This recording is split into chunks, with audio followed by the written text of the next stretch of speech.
Evil Hamas is down in the dumps. Throughout the war, Gaza militants have shown no semblance of humanity and no regard for Palestinian lives. Hamas promised Palestinians liberation, but instead it has enslaved Gazans. As the IDF withdraws from key areas, the so-called liberation movement is clashing with Gaza clans and killing Palestinians. It is the implosion of a failed political project. Hamas's power came from the gun, not the ballot box. Hamas was never a governing movement, something on stark display as it uses the people of Gaza as human shields and bargaining chips. The IDF has boxed Hamas into a corner, and with nowhere to go, the militant organization is eyeing attacks in Europe. The involvement of senior Hamas leaders in plots targeting Denmark, Sweden, and other countries has drawn law enforcement attention. Having been dealt heavy blows at the hands of the Israeli military, is Hamas shifting towards external operations? Here's all you need to know.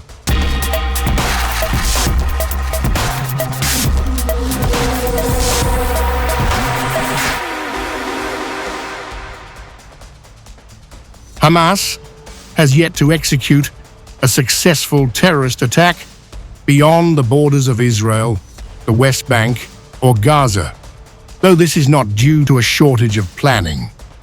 Throughout the years, the organization has attempted to launch attacks internationally on multiple occasions, but these plans were either intercepted or called off prior to their realization. As per the Washington Institute, recent criminal cases in Germany and Denmark reveal that Hamas set in motion contingency planning for possible attacks in Europe several years before the October 7th massacre, including stashing small arms in weapons caches in multiple European countries. In the context of planning for the October 7th attacks, Hamas planned to make these weapons available to operatives in Europe, according to German authorities. Following the October 7th attacks, think tank analysts say leaders of Hamas's Qassam brigades based in Lebanon sent operatives to find these weapons, while others in Denmark were tasked to work with a European organized crime group to procure drones and plot attacks in Denmark or Sweden. Following the severe disruption of Hamas's operational strength in Gaza, the organization is now seeking alternative methods to execute attacks. This shift has raised concerns among European and Israeli officials, who worry that Hamas may be attempting to extend its reach internationally and engage in plots outside its traditional sphere of influence, indicating a notable shift from its previous strategies. Palestinians are fed up with the vile and wicked ways of Hamas. In recent months, Palestinians have flooded the streets of Gaza in an unusual and straightforward expression of frustration towards Hamas. A significant number of people in Gaza are now holding the Iran-backed terror group responsible for bringing devastation and bloodshed to the area.